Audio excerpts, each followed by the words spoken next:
রূপা, হলো তোর? সামনের ঘর থেকে ডেকে জিজ্ঞেস করলো অর্পিতা। ওই ঘরে আজ এলাহি আয়োজন। অর্পিতার মেয়ের আজ জন্মদিন। বেলুন, ফুল, রঙিন কাগজ, কি নেই সেখানে। রূপা সবজিগুলো ভেজে ভাতে মেশাচ্ছে। আর আর একটা ওভেনে ততক্ষণে 4টে সিটি পড়ে গেছে।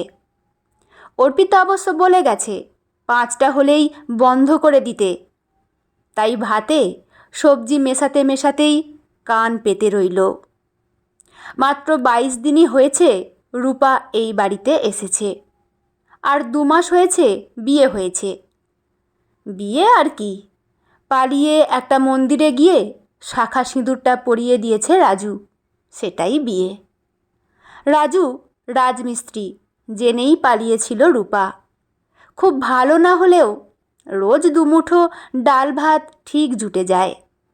কিন্তু এটা তো জীবন হতে পারে না। বাবার বাড়িতেও ডাল ভাত খেয়েই বড় হয়েছে রূপারা 4 ভাই বোন। হয়তো বাবা মা ওর একরকম খুশিই হয়েছে ও পালিয়ে গেছে বলে। না হলে মেয়ের বিয়ে দেওয়ার ক্ষমতা ছিল না রূপার বাবার। প্রেসার কুকারের সিটির আওয়াজটা হতেই তাড়াতাড়ি সব ফেলে বন্ধ করে দিল গ্যাসটা। 5টা সিটি বলেছিল অর্পিতা, সেরকমই করেছে ও। যদিও এই খাসি রান্না করার খুব অভিজ্ঞতা নেই রূপার। অভিজ্ঞতা থাকবে কি করে? ও কি আদৌ রান্না সেরকম করেছে কখনো? বাবার বাড়িতে যাও করেছে, ডাল সেদ্ধ, ভাত, ডিম সেদ্ধ, সেটা সময় খুব ভালো হলে। আর অন্য সময় ফ্যান ভাত কিংবা পান্তা ভাত। এর পেছনে অবশ্য হরিহরবাবু মানে রূপার বাবার অসাধারণ এক যুক্তি ছিল। ডাল, ফেনা ভাত, পান্তা ভাত এসবের গুণ জানিস?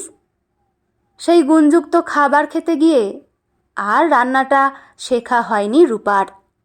ভেবেছিল রাজুর বাড়িতে এসে দুটিতে খুব সুখে থাকবে, অনেক রান্না করবে, যেগুলোর স্বাদ কখনো পায়নি এখন নেবে। কিন্তু সেখানেও থোড় বড়ি খাড়া আর খাড়া বড়ি থোড়। কী রে, মাংস হলো? জিজ্ঞেস করলো অর্পিতা। রূপার ততক্ষণে ভাত সবজি সব মিলেমিশে এক হয়ে গেছে। অর্পিতার কথা মতো এখন ওপর থেকে ঘি আর বেরেস্তা ছড়িয়ে দেওয়ার পালা। পেঁয়াজকে কুচি করে তেলে মচমচে ভাজাকেই নাকি বেরেস্তা বলে, আর সেটা নাকি ওপর দিয়ে ছড়িয়ে দিলে দারুণ স্বাদ হয়। অর্পিতার মুখেই জেনেছে রূপা। মাংস হলো কি না তার উত্তর রূপা দেবে কি তার আগেই অর্পিতা নিজেই প্রেসার কুকারের কাছে নাক দিয়ে ঘ্রাণ নিল। তারপর চোখ বন্ধ করেই অর্পিতা বলল, হয়ে গেছে। রূপা অবাক হয়ে জিজ্ঞেস করল, কি করে বুঝলে? অর্পিতা খুব অবাক হয়ে বলল, তুই নাকি রান্নার লোক, অথচ এসে থেকে আমিই তোকে রান্না শেখাচ্ছি। বলে তো ছিলি 5 বাড়ি রান্না করিস, তারা কারা ভাই? খুব মজা করে বলল অর্পিতা। এই অর্পিতা এভাবে মজা করেই অনেক অপ্রিয় কথা বলে দেয়। রূপা এই কদিনে সবটা বুঝে গেছে। আর এটা তো সত্যি, রূপা এরকমটাই বলে ঢুকেছে যে ও অনেকগুলো বাড়িতে রান্না করে। আর কি করতো তাছাড়া? কাজটার যে খুব দরকার ছিল ওর। আর বাড়িতে তো সত্যি ও রান্না করে। পোলাও মাংস না করুক, ভাত, ডিম, ডাল, মাঝে মাঝেই মাছ, আর মাসে 1 দিন মুরগি। তা সেগুলো তো কাঁচা খায় না, তেল ঝাল মশলা দিয়েই রান্না করে খায়। তাহলে মিথ্যে তো বলেনি। কি করব বলো? তোমার বাড়ির কেমন রান্না পছন্দ তুমি না বলে দিলে কেমন করে জানবো? রূপাও যেন ছাড়ার পাত্রী না। আর ছাড়বে কি? ছাড়লে অর্পিতা আরও ছিঁড়ে খাবে। জনপ্রতি 500 করে দিয়ে মোট 2000 করে দিয়ে যেন মাথা কিনে নিয়েছে। আজ তো এই সন্ধেবেলা অবধি ওর থাকার কথাই না। কি সুন্দর বলে দিল, কাল কিন্তু একটু বেশিক্ষণ থাকতে হবে, রান্নার চাপ থাকবে, বাড়িতে অনুষ্ঠান আছে, অনেক আইটেম করতে হবে, গুছিয়ে করবি। কেন করবে রূপা? ওর তো বেলা 12টা থেকে এসে ঘরোয়া রান্না করে দেওয়ার কথা ছিল। অতিরিক্ত কাজে তো অতিরিক্ত মূল্য থাকবে। সেও না হয় মেনে নিল, কিন্তু দুপুরে খেতে দিল সকালের হওয়া লুচি আর তরকারি। সবাই তো মাছ দিয়ে ভাত খেলো। 3 বেলা ভাত খাওয়ার অভ্যেস রূপার, পেট ভরে তাতে। নে, বেরেস্তা দিয়ে অনিয়ন রাইস রেডি। চিংড়ি মাছ তো সকালেই রেডি করে রেখেছি। ফিশ ফ্রাই অর্ডার দেয়া আছে, ওর অনেক হ্যাপা, তাই ওটা আর পারলাম না। নে, কুকারের ঢাকনাটা খোল, দেখি কেমন হলো মাংসটা। অর্পিতার তাড়ায় উৎসাহ নিয়ে রূপা এগিয়ে গেল গ্যাসের সামনে। ঢাকনাটা খুলতেই ধক করে এসে নাকে লাগলো মাংসের গন্ধটা। সাথে সাথে পেট গুড়িয়ে উঠল। খিদেটা চাপা দিয়ে রেখেছিল, সেটা যেন লাফ দিয়ে বেরিয়ে এলো। উকি মেরে দেখল রূপা, তেলে আলু মাংস মিলেমিশে একটা অপূর্ব রূপ। ইচ্ছে করছে আঙুল ডুবিয়ে একটু তুলে জিভে ঠেকায়। আরে করছিস কি? মাংসের মধ্যে ঢুকে যাবি তো। অর্পিতার কথায় প্রায় কেঁপে উঠল রূপা। ওই যে, অর্পিতা খুব মজা করে কথা বলে, তাতে যে আঘাতটা পায় সেই শুধু বোঝে মজার সাজা।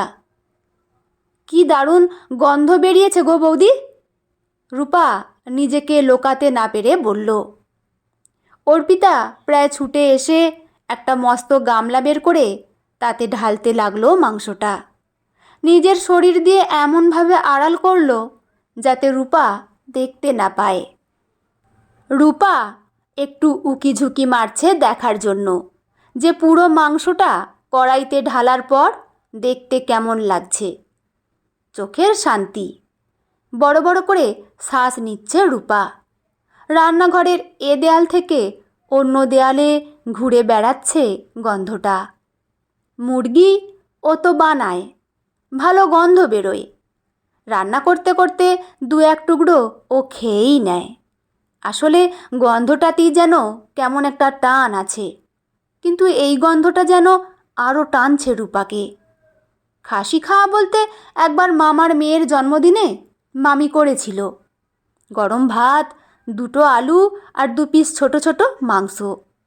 খুব ভালো লাগেনি সেদিন, হয়তো লাগলেও মনে নেই। কত ছোট তখন রূপা।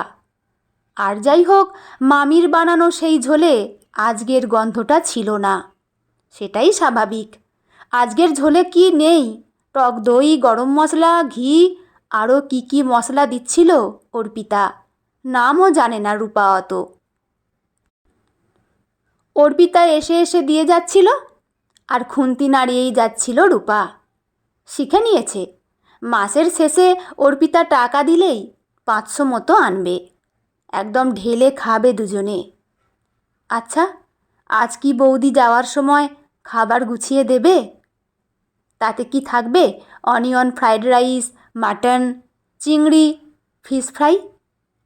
চাটনি পায়েসটা ফ্রিজ থেকে বের কর তো রূপা। রূপা এক কোণে দাঁড়িয়ে এসব ভেবেই চলেছে। রাতে আজ জমিয়ে খাবে ও আর রাজু। মাসের শেষ হতে এখনও বেশ কয়েকদিন বাকি। এখন রান্না বলতে ডিমের ঝোল, ডাল, গেঁড়ি গুগলির তরকারি, আর একদিন চুনো মাছের ঝাল। কি রে, কথা কানে যাচ্ছে না? আবার বলল অর্পিতা। রূপা তাড়াতাড়ি করে ছুটল। ওগুলো বের করে এনে রাখতেই অর্পিতা বলল, খাবারগুলোতে ঢাকা চাপা দে তো। অর্পিতা বলতেই পাশে রাখা বড় বড় ঢাকনার একটা নিয়ে প্রথমেই ছুটল মাংসের গামলার কাছে। উফ, আবার সেই গন্ধ। আবার মনে হচ্ছে একটা আঙুল ডুবিয়ে একটু জিভে ঠেকায় একবারই। শুধু স্বাদটুকু দেখবে। রূপা পরপর সব ঢাকনাগুলো দিয়ে বেসিনের সামনে এলো বাসনগুলো মাজবে বলে। বাসনগুলো হাত দেওয়ার আগে, এটা খেয়ে নে। রূপা দেখল অর্পিতা এক বাটি মাংস নিয়ে দাঁড়িয়ে আছে ওর জন্য। এতটা? বাবা, তুই যা উত্তেজিত মাংস দেখে, খেয়ে দেখ কেমন হলো। আবার মজা করে সাজা। রূপা আবার তাকালো, এক বাটি মাংস, কিন্তু গাটা গুলিয়ে উঠল এবার। নে ধর। রূপা অবাক হয়ে বলল, খাসি? ওটা তো আমার খাওয়া বারণ। সে কি রে, কেন?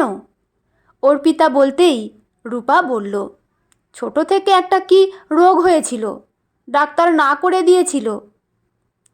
রূপা বাসন মাজতে মাজতেই বলল, কি আবার রোগ? অর্পিতা জিজ্ঞেস করতেই রূপা বলল, বলতে পারবো না গো, কিন্তু মনে মনে বলল, গরিব রোগ। অর্পিতা সেটা অবশ্য শোনেনি। ওর এখন অনেক তাড়া। তুই বাসনগুলো মেজে বেরিয়ে যাস, আমি একটু ফ্রেশ হয়ে আসি। এক্ষুনি সব আসতে শুরু করবে। এর মধ্যেই ক্যাটারিংয়ের ছেলেরা এলে দেখিয়ে দিবি সব কিছু। ওরাই ওপরে নিয়ে যাবে। এইটুকু বলেই অর্পিতা বেরিয়ে যেতে গেলেই ঢুকে পড়ল 4-5টা ছেলে।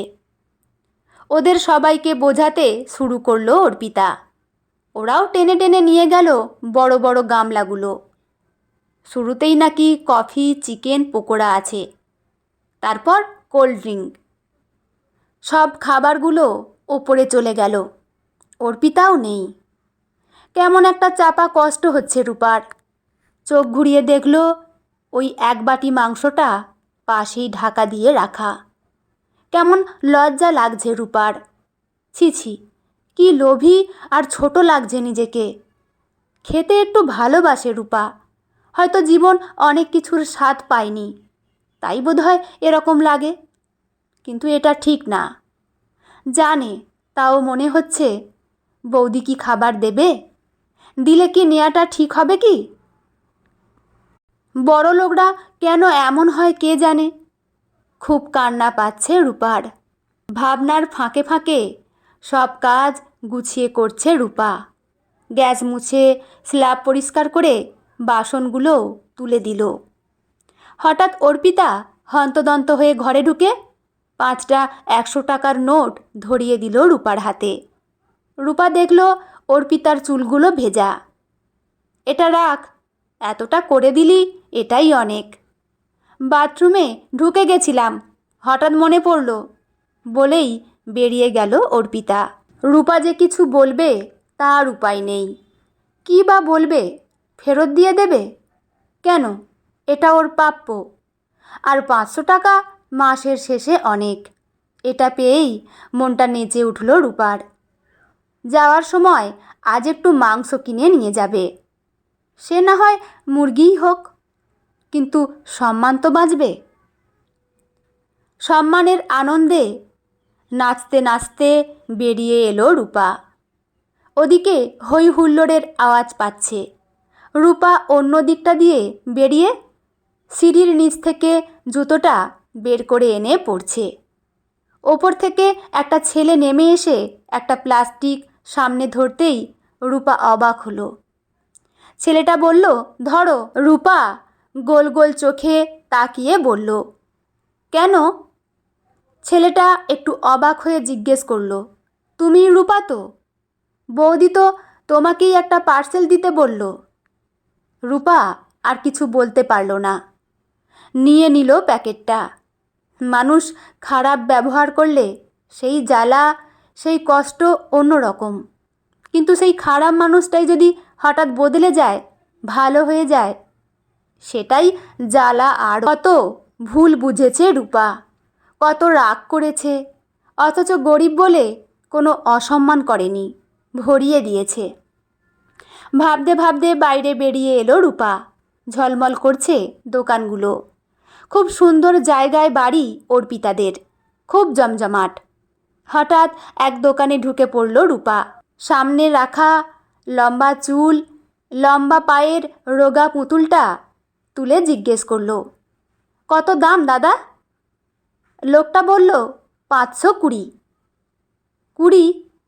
নেই বোধহয় ব্যাগে, 10 টাকাই বোধহয় পড়ে আছে। দাদা, 510 হবে?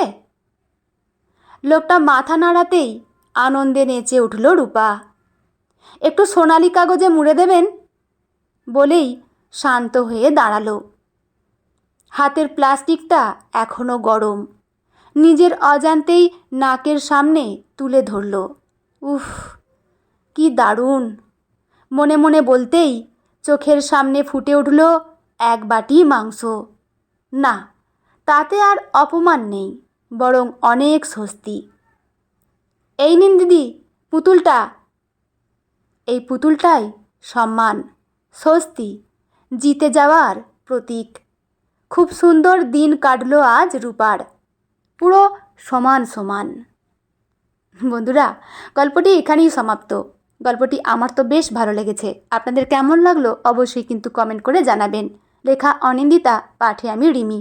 দেখা হচ্ছে পরের কোনো গল্প নিয়ে। ভালো থাকবেন সবাই। ধন্যবাদ।